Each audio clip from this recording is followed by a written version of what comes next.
आणि आता बातमी आहे अजित पवारांच्या संबंधात 28 जानेवारीला अजित पवारांच्या विमानाचा अपघात झाला। या विमान अपघातात अजित पवारांचा दुर्दैवी मृत्यू झाला। यानंतर पश्चिम बंगालच्या मुख्यमंत्री ममता बॅनर्जी यांनी या अपघातावर संशय व्यक्त केला। त्यांचं असं म्हणणं होतं की हा अपघात नाही आहे तर हा घातपात आहे। पण तातडीनं शरद पवार समोर आले। त्यांनी असं सांगितलं की हा घातपात नाही आहे, हा अपघातच आहे। त्यानंतर या सगळ्या प्रकरणावर खरं तर पडदा पडला होता। पण पुन्हा एकदा रोहित पवारांनी 2 प्रेझेंटेशन्स घेत या अपघाताबद्दल संशय व्यक्त केला। त्यानंतर लगोलग अजित पवारांचे धाकटे चिरंजीव जय पवार यांनी सुद्धा या अपघातावर संशय व्यक्त केला। जय पवार नेमकं काय म्हणालेत आपण पाहूयात या स्पेशल रिपोर्टमध्ये। महाराष्ट्राला अजित पवारांच्या अपघाताचं सत्य जाणून घेण्याचा हक्क। जय पवारांनी पहिल्यांदाच व्यक्त केली दादांच्या अपघातावर शंका।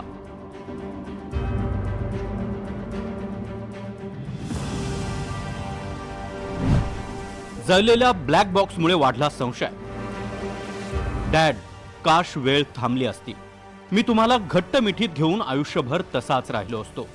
जय पवारांनी अजित पवार गेल्यानंतर आठवड्याभरात केलेली ही पोस्ट।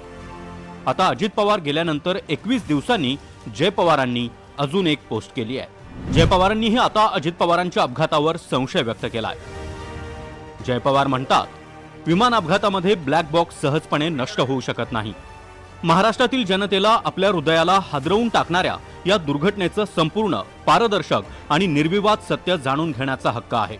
VSRला तात्काळ उड्डाणं चालवण्यास बंदी घालून त्यांच्या विमानांच्या देखभालीत झालेल्या संभाव्य गंभीर गैरव्यवहाराबद्दल सखोल आणि निष्पक्ष चौकशी झालीच पाहिजे।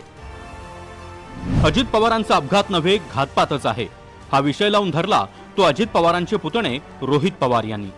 रोहित पवारांनी अजित पवारांच्या अपघातासंदर्भात 2 वेळा सविस्तर प्रेझेंटेशन दिलं आणि त्यामध्ये जवळपास 50 प्रश्न उपस्थित केले।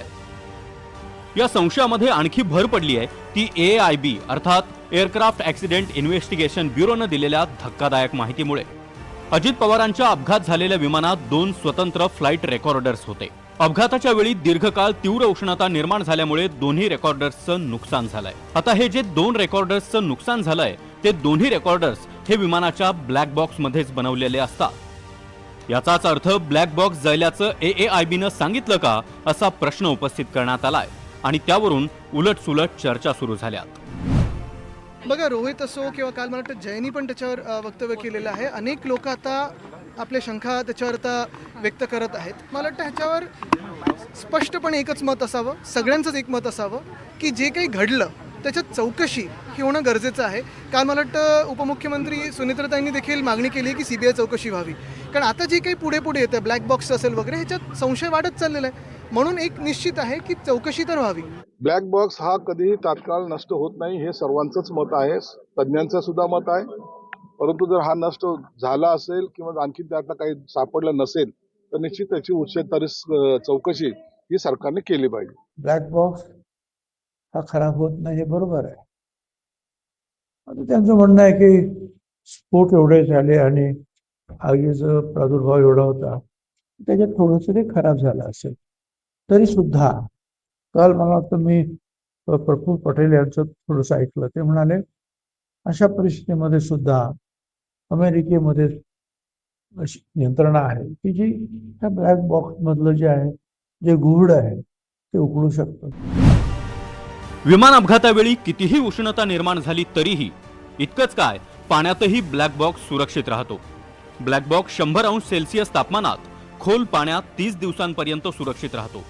प्रयोगशाळेत नेऊन डेटा डाउनलोड, डिकोड करून अपघाताच्या कारणांचं विश्लेषण केलं जातं।